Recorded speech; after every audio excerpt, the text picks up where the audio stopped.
Tonight we're doing session number 6, and just before I start, you remember last time I was cursing British Airways, and guess what? They lost my luggage. You know, I went to America and I was without any luggage for 3 days. So they said, we will show him, you know, we'll teach him a lesson for criticizing us. But they were kind enough to give me $200 to spend. So there you are, customer service. So I thought I'll just let you know about that. Right. I think tonight we have a very important session. It's on learning and innovation. And I'm very pleased to tell you that we have you know, a very prominent speaker, somebody who has driven innovative activity for all over the world. Dr. Tony Mills from Unilever will share with you how a climate of innovation can be created and how learning propels innovation forward. So the context of this session is really about excellence. Remember that. The whole module is about best practice management. It's answering different pieces of the jigsaw throughout. And our interest, of course, is to see whether a commitment to excellence and to quality management can help build the seamlessness for modern business excellence. And that's what we're interested in. I think only recently we did some research to verify that quality orientation or an orientation to excellence can actually enhance organizations' innovative capabilities. And we tried to answer it because one of my colleagues, who is a prominent professor, he has published an article saying that quality is too much of a good thing.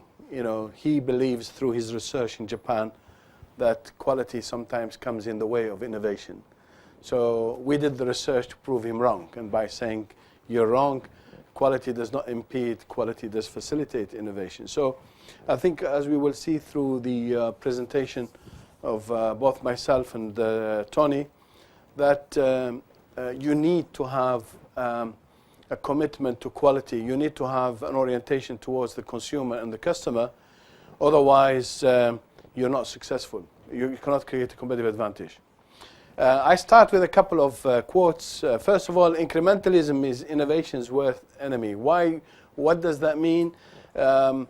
It means that we should not suffice ourselves to nudging. You know, nudging. Every organization, the most mediocre organizations in the world, can do the nudging, can incrementally improve. What we need to do in an era of fierce competition is drive innovation that has true meaning and not do the cosmetics, the easy things.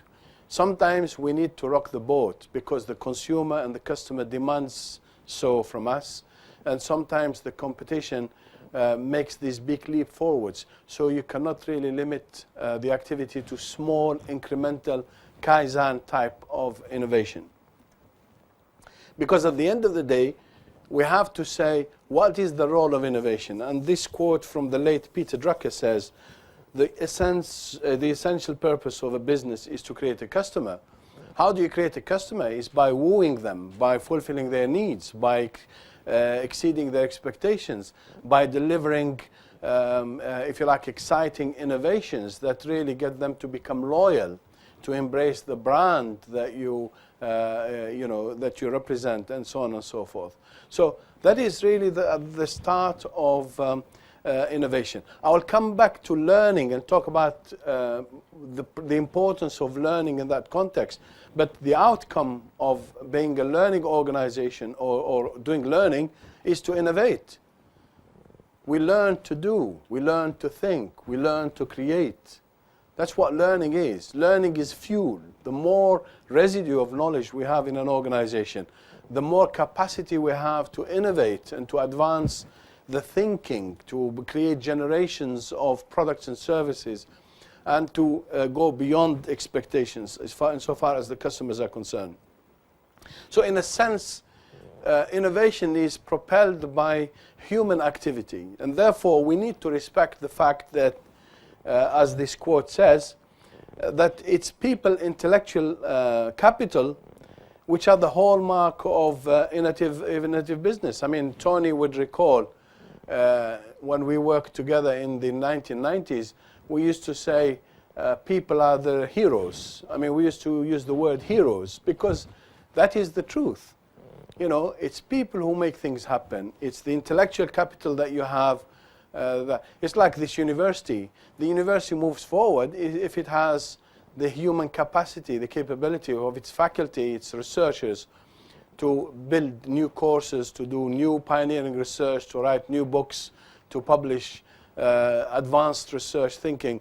Without that, the university is worth nothing. So you basically make them parallel in a private business context, and you'll find that exactly this is the same thing. So that is one thing. The other thing is about leveraging of what you have already. You know, we tap into people's ideas. We tap into the capabilities that we have. We optimize the resources that we have at hand. We enhance the innovations that are already earning us money from outside.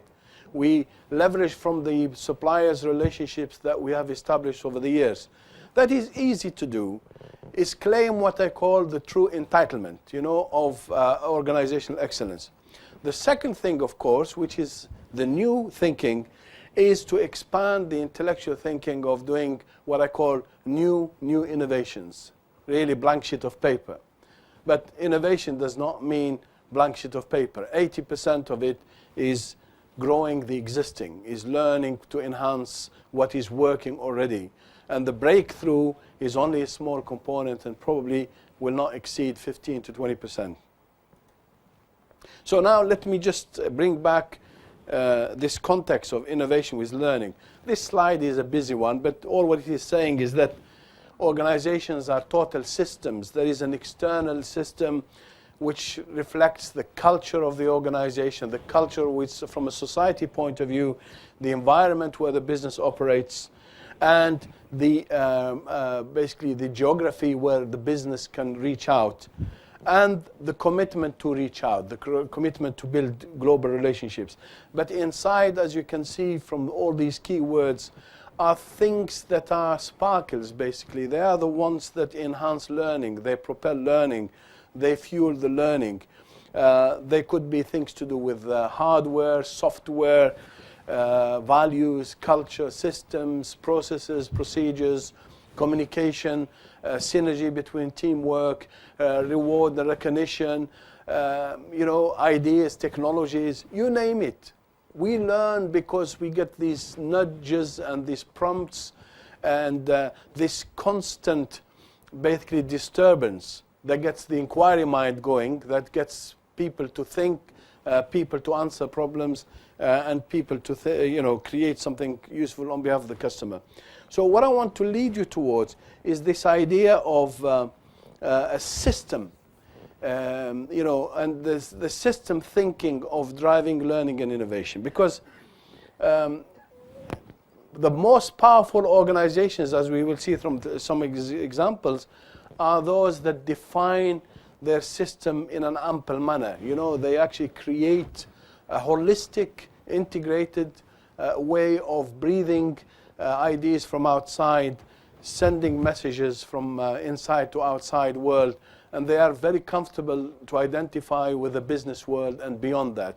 Those organizations, they are steering, they are cruising, and they are managing their competitive advantage. Those that are insular, and they define systems in a very micro way, you know, they are more likely going to struggle. And many organizations are very insular. You know, they have big rigid walls between them and the environment. So I think what the system thinking is saying is that we shouldn't be insular, we should be open. This is just you know, a little bit of humor. It says we are a limited partnership, we are limited by Alan's pessimism, Elizabeth's abrasive personality, and Dave's refusal to work weekends. This is what I mean by insular. Don't rock the boat, you know, don't touch it. Do exactly as the procedure says. You know, create demarcation between jobs, create silos between people, create rigid structures and hierarchies for making decisions. And the more you do, in terms of rigidity, the less likely you're going to be innovative, and the less likely you're going to be a learning organization. Okay, that is scientifically proven. The other thing is the divisiveness between people. I mean, as the slide says, I'm glad the whole isn't in our end. You know, the blame factor, the them and us. When I worked with Tony in the 1990s, you know, there was a fierce debate and a fierce tension between marketeers and people who do development and people who do supply chain management, because their perceptions are different. Marketeers are free-flowing, they're creative, you know, they don't think about risk, they think about opportunity. As you innovate downstream, you have to think about resources, you have to think about structures, and you have to think about implications on the customer and the consumer. So these tensions tend to exist, but they're not a healthy thing for innovation. So, in other words, we need a system. What is a system? Is a set of elements that interact to produce behavior. So it's like creating an arena for people to play in. And the system thinking is really the interactiveness between processes, tools, techniques, so that people can change things, can make things happen, and can realize things, and can produce outcomes. And this creates, if you like, the drive between something that is in our control, the inner system, and something that we interact with, which is the external system. Another definition of system thinking is the understanding how we affect others and how others affect us. It's really all the different components that are interconnected. They interplay between each other. And we need to understand that. We need to look at implications. And as I said, the most successful organizations, they know, you know, this type of model. They know where the individuals fit in the organization. They know what the organization's boundaries are. And they have a very good clue about what goes on, if you like, outside with customers, with consumers, with the suppliers, with the, you know, the real world. That is important. So, in a sense, it's complex. I mean, that is one simple way of describing it. It's complex from the point of view of the elements of a system which is well defined, but also it's complex in the sense of interrelationships between the different components. They, you know, they relate to each other. They have to feed from each other. There's the flow of information, the flow of goods, the flow of knowledge, the flow of resources, the transfer of best practice, and the flow of people, you know. And all of these things, if you map them, they will look pretty much like this. The outer element that I've put there, believe it or not, they are the basic elements of what tends to happen within an organization. But I mean, there is another bigger picture that could be drawn, which looks at the interaction with the external system. Nonetheless, tonight's lecture is not about system thinking. It's just for you to appreciate that learning and innovation is about system thinking. There are lots of models, and I'm not going to spend a lot of time on this, about system thinking. Peter Senge, in his book, the classic textbook, he talks about 5 disciplines, and one of the 5 disciplines is system thinking. The other 4 very much about personal competence, starting with the individual, mental models, changing the assumptions about influencing factors and creating basically practices, processes, and procedures, getting alignment through shared vision, and getting people to own up to a common picture, and then creating the synergy level between people, dialogue, discussion, group relationships, whatever. So, but one of the elements that he advocated in his book is the mindset that needs to be created for driving and changing at the same time. The word changing means that you have to learn. You cannot change if you don't learn. The rate of change has to be at least equal to the rate of learning. Learning organizations are organizations that are able to absorb new change, but to induce change for them to move forward. If they don't learn, they become static, they stagnate. And once they stagnate, they become insular. Once they become insular, they lose the momentum. and they lose their competitive advantage. So that's why we need to learn to move forward, because everything that we have around us is a commodity product, and everything now is driven by increasing demands. Consumers and customers, they expect us to innovate more frequently than ever before, and it's frightening if you're not learning. But in terms of quality, the biggest advocate of learning and system thinking is the late guru, Dr. Edward Deming, who really died a very frustrated man, because for so long he tried to convey the message to executives about the importance of system thinking and the importance of managing in a dynamic environment. So this is a quote for him. He says, "We have learned to live in a world of mistakes and defective products as if they were necessary to life. It's time to adopt a new philosophy in America." The American executives did not listen to him, so he went and influenced Japan. And Japan benefited from his thinking in 1951.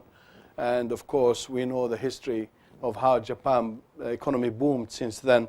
And in recognition to him, they created the Deming Prize, which is the best testimony of how influential he's been on them. So Deming's key contributions is really about thinking in a dynamic, interrelated environment, having ways of translating thinking into operational executions, driving this plan, do, check, act, the cycle of change, the cycle of learning, and understanding that nothing is perfect in the world of business. So he was if you like, the guru of who really brought variation, understanding that fluctuations in performance, variations and imperfections are things that we need to pay attention to it. So the appreciation of a system, in Deming's words, is that everything is totally integrated. Everything works together. Everything is built on synergies. And this interconnectivity is really what determines the power of impact at the end of the day, and creating performance outcomes that we can expect. In terms of the knowledge of variation, it's really understanding the imperfections of a system. You know, where the system has got hiccups, where the system has got bottlenecks, where the system could be deficient in places, where the system could be reliable. Because once you understand your capability and your system optimal, if you like, performance, you can commit to the customers because you know exactly where the limitations are. But senior managers, as he was saying, unfortunately do not understand the systems that they drive and they make decisions on. But he was saying that how can you predict the future of the performance of the system, increase quality, if you don't understand how it operates? So this is just a quote from him about variation. You know, and this is really relaying his frustration, really, about how management, you know, try to achieve consistency and uniformity, but the more they do that, the worse it gets for them, because you know, they did not understand how to control and manage variation. He also was a strong advocate on knowledge. And he was an advocate on learning through teamwork, continuous improvement, transfer of best practice, and basically managing from a customer perspective, quality, flexibility, innovativeness, and responsiveness. Profound knowledge was his philosophy, and one of this was the psychology of learning, the psychology of knowledge. He said, number one, leaders and managers, those who make decisions, they must understand that it's the system that affects the behavior of people. Very often he says that top managers point the finger at people. They say the reason errors happen is because people mess up. The reason we are late for delivery to the customer is because people. And he spent his life saying, no, you're wrong. It's not people. It's you managers. It's you executives. Because you haven't designed a system that unleashes the potential of people and make them really do the right job right first time. So he is saying to them, go back to basics and understand what the system is, because it's the system that drives the behavior. If you create a system that ties people's hands and creates a rigid, robotic type of behavior, people will behave like robots. If you create a work environment where people feel free to think, empowered to act, and basically passionate about innovation, then you will create something that fuels innovation. These are the parallels. And research indicates that innovation or innovativeness is more likely to grow and prosper in an environment which is open, as opposed to an organization that have an environment which is insular and which is a little bit narrow-minded, so to speak. So because people are passionate, people are not robots. They have pride and satisfaction. And also people become isolated if there is an environment where there is fear and reprimand. And he says that one of the roles of senior managers is to remove the barriers for people performance and remove fear from people. This is his handwriting. He says 94% of problems are due to systems and not people. Tony will tell you tonight how you can create an environment to get the best out of your people. How can you create passionate people about innovation, and how can you create teamwork? I'm just relaying the theory, the fundamentals. And these are not things which are new. They have always existed. But in the West, they tended to be ignored. In Japan, they tended to be embraced. So Deming died aged 93 in 1993. And his legacy, basically, one day, this young man, an engineer, met him at a conference. And he said to him, Dr. Deming, how long does it take to institute the philosophy of profound knowledge? And Deming looked at him and he said, as long as you live, young man, no longer. He died as a pessimist because senior managers did not want to listen. That unless you understand the system you create, the behavior that is consequentially induced is not going to be what you expect. And Deming was a very strong advocate of learning. He said learning is not compulsory, but neither is survival. So if you want to be insular, it's at your detriment. If you want to invest in the future, then invest in learning. So that's the link. So you are familiar with this model, the excellence model, as a systems way of thinking. And I think that when you embrace quality management and embrace the excellence model such as this one, you are really saying that let's shape our organization internally as a system, and let's really compete outside as a system as well. Basically, the excellence model that you have probably had the chance to look at is got two things to it. One is a philosophy and components of excellence, the 9 elements of excellence. The other one is the dynamic side, the radar methodology, which gets organization to continuously vet themselves, identify the gaps, put action plans, implement them, improve the situation, and continuously learn. So it's a learning cycle.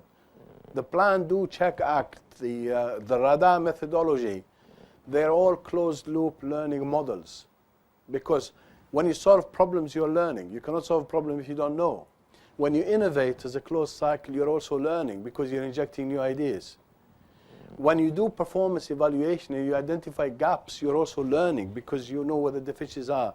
So that's really compatible, if you like, with the thinking of Dr. Deming, because he is saying that it's the system thinking that is really the best chance for organizations to be highly innovative. And this is the radar logic. It's really determine the results, plan the approaches, deploy the approaches, and assess and review. Now, deliberately, I wanted to share with you 2 little examples of open systems and open innovation and world-class performance. One of them is Nokia. Nokia uses the excellence model as a system for driving excellence and driving innovativeness. They use leadership as the driver. All their processes and their functions, they are focusing on the customer. And they have a mini system they call the planning process, the value chain process, the people process, and the resources and partnership process. That's what they call the enabler side of their system. And the review by the boss, or the business review, the results are a balanced scorecard. They are the people, the process, the customer, and the financial side. So one drives the other, one impacts on the other. But that's how they have defined excellence at Nokia. Now, why is it that Nokia is highly innovative? People say it's not just technology. They have good technology, they have good R&D, but it's because they have a system. It's because they have defined their system in terms of consumer and customer needs. And it's because they use something called the open innovation. I mean, Tony may have come across that. The open innovation is really a pioneering philosophy. I remember the days not so long ago when even the most innovative organizations, they tended to be more or less elementary. You see, they innovate through one leap at a time. They have a stage gate system, different phases of managing innovation internally. When they think they are sure that it's going to be okay, then they launch it outside into the marketplace. Those days have gone. The open innovation means that, first of all, you redefine innovation. And this definition from Nokia is very useful, actually, because they are saying that whatever idea you have will become an innovation if you have weighed its weight of gold. It's a business model. So the value of the innovation is really related to the business model. So if it's going to impact significantly on the customer, if it's going to give us bigger market share, if it's going to give us an enhancement to our brand equity, if it's going to give us more loyalty to our customers, if it's going to build the wall between us and our nearest competition, then we will say, let's drive it. It's innovation. So it's a very simple formula. Because the textbooks will give you all the different types of definitions, but this is useful. This is the old model of what used to be a system thinking way of innovating. But now they call it the closed innovation model. It means that everything we own is everything which we preserve and give to our customers. We don't let the outside world influence how we think. We have to put big walls between us and our competition or others, because the innovation is a black box.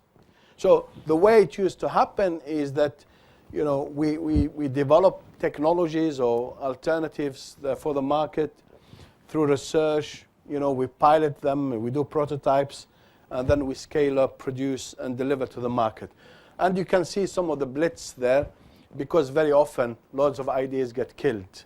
I'm not going to say anything. Tony might tell you the statistic of how many ideas get killed, but nothing is perfect. When you innovate, there's risk, there is abuse, there is waste of resources, there is mindset of top management that shifts, but that happens. But that used to be best practice. Many textbooks are published and they still consider this model to be best practice. The answer is, sorry, it's no longer best practice, because best practice now is an open system through an open approach to innovation. What does that mean? It means that we'll leverage from different sources, ideas, inventions, and novelties.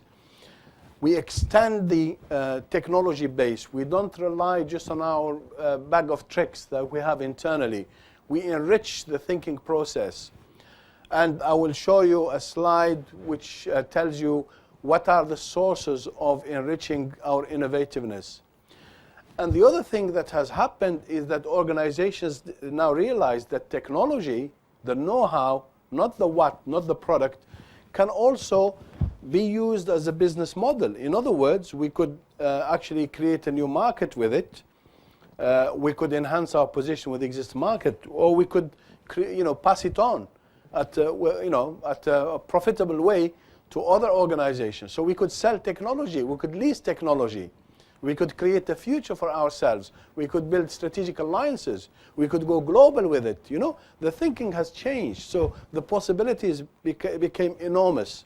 So that is the new cycle. And In terms of the variety of sources, it's limitless as long as you can see Nokia tends to feed a lot from its suppliers and relying on its customers and lead users, because they are the ones, the 20-80 rule, they are the 20% who really give you good feedback. They enable your thinking to grow, your learning to grow. Academia through research laboratories.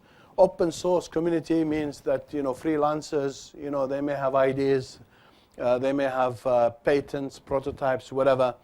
And startups, competitors, they could join forces with you. And that gives the impetus basically to create a business model for spin-offs and whatever it is. So Nokia has been very successful doing it this way, and they have realized that it gives them a kind of a sense of renewal. Their R&D process is richer, is more effective.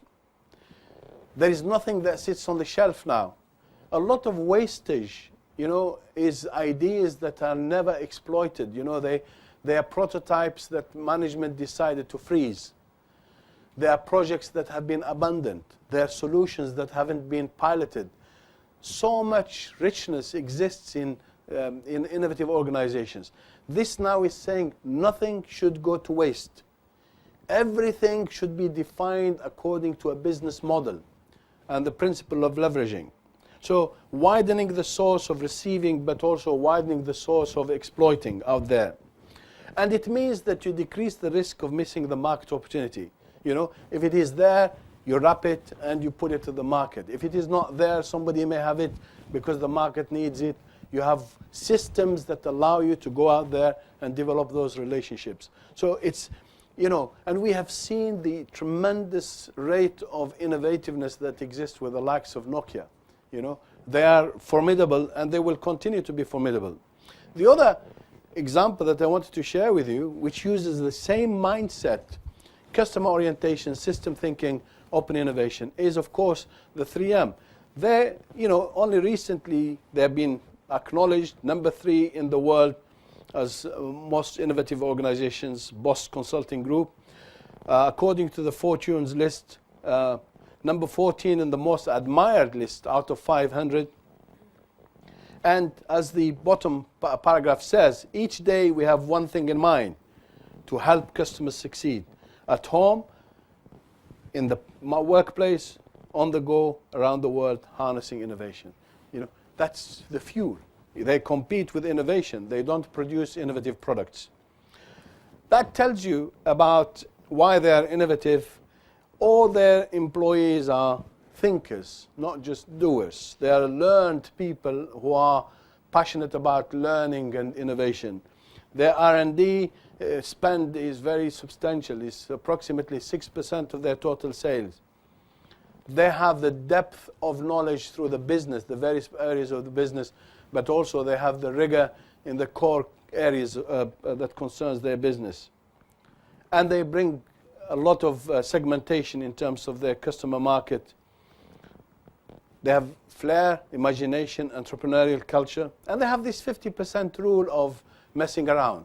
The time they give to employees to experiment, to do silly things. And they have this legacy of having been an innovative organization for over 100 years.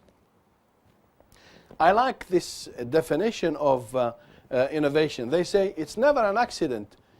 The eureka factor is not really what creates success.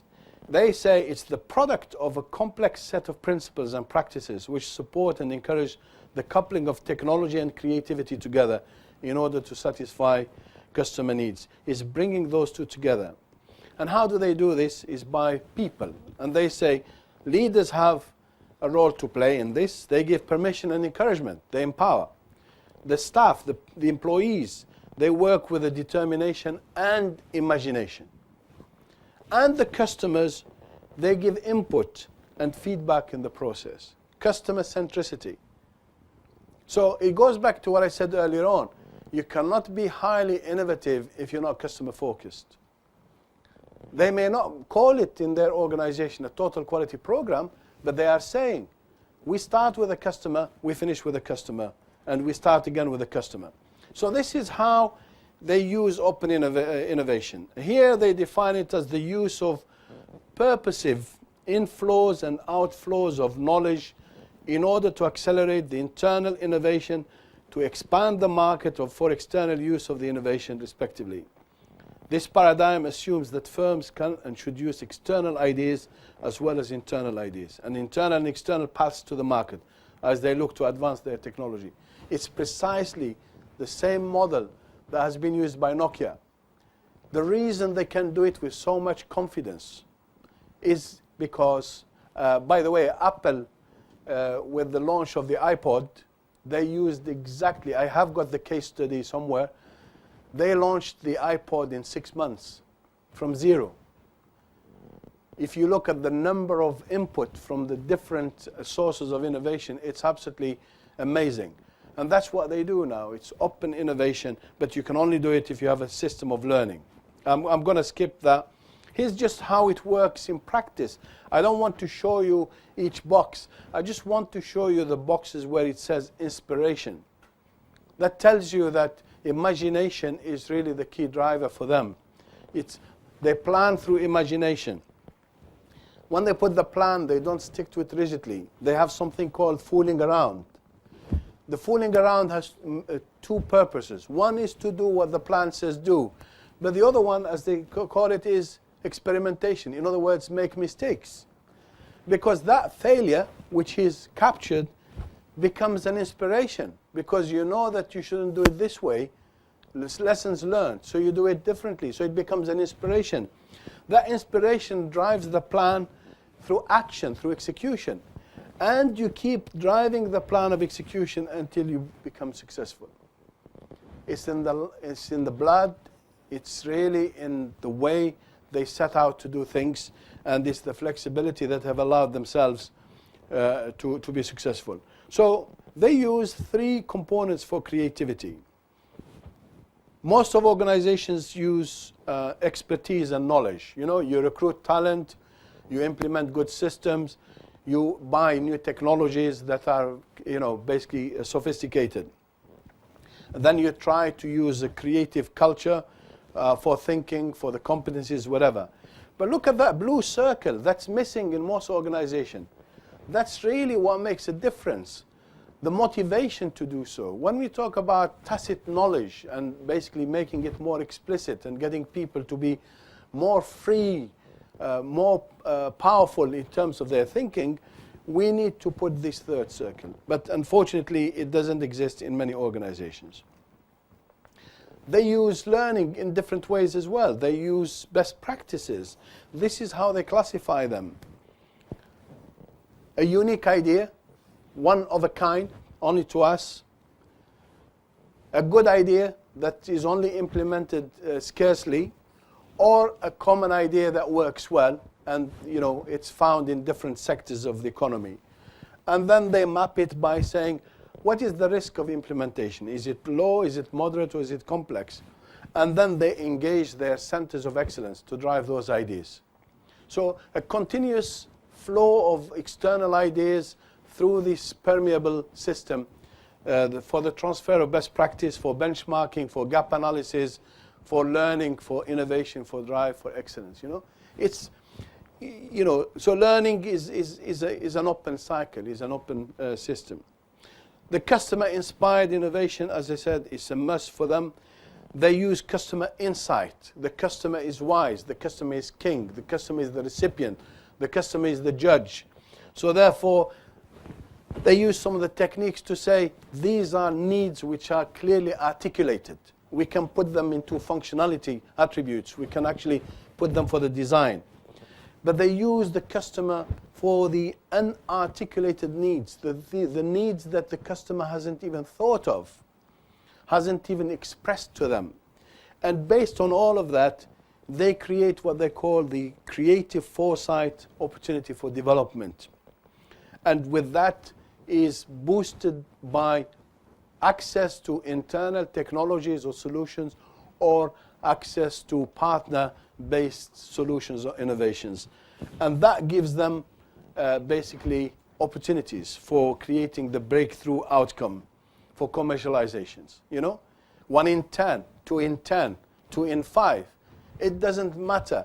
Nothing gets wasted, as I was saying earlier on, because it's not hit and miss. It's actually trying to meet the expected needs, which are the articulated needs. You know, if I am hungry, I say to you, I am hungry, so therefore I want food. But if I fancy something, but I haven't expressed it, it could be I want a cup of tea, or I want a soft drink. You see? So you have to visualize what I have expressed in terms of demands, but what might make me happy if you present it to me in terms of, wanting something, desiring something. So that is really the dynamic way of moving forward. So the bottom line is that system thinking allows you to have a divergent, if you like, free thinking, learning environment where imagination can drive you beyond the structures, where you explore by what could it be, what is possible. And then gradually the fruit will start to come down because you start to link ideas into needs. You convert creativity into innovation, and you start to make the business case. And the more you move downstream, you start to converge on impact, because that migration tells you what you're going to be able to do for now, for in the next few years, for the future. And then what lends is success, a new product, opportunity for commercialization, whatever. But if you don't create the divergent angle into a culture of learning, of system thinking, then you will remain narrow-minded because you want to play safe. You know, Kaizen, incrementalism is the worst enemy of innovation, as I said at the beginning. So in conclusion, because I want to give the platform to my colleague, Tony, how do we make sure, therefore, that we have a culture of learning and innovation? I use something called total innovation management. What I mean by it implicitly is to use this system thinking. The second thing which is important, as we have seen from the 2 case studies I've shared with you, is to have an impact-driven innovation. In other words, make sure you have the business case, because that's the best way to motivate senior executives, to drive innovation. And the third one is the learning-supported innovation, which means that you use this open innovation model. So if it is not within, it can be acquired outside. But you cannot go and knock at doors if you don't have the bridges and operate as a wider system of networks, of relationships, if you like.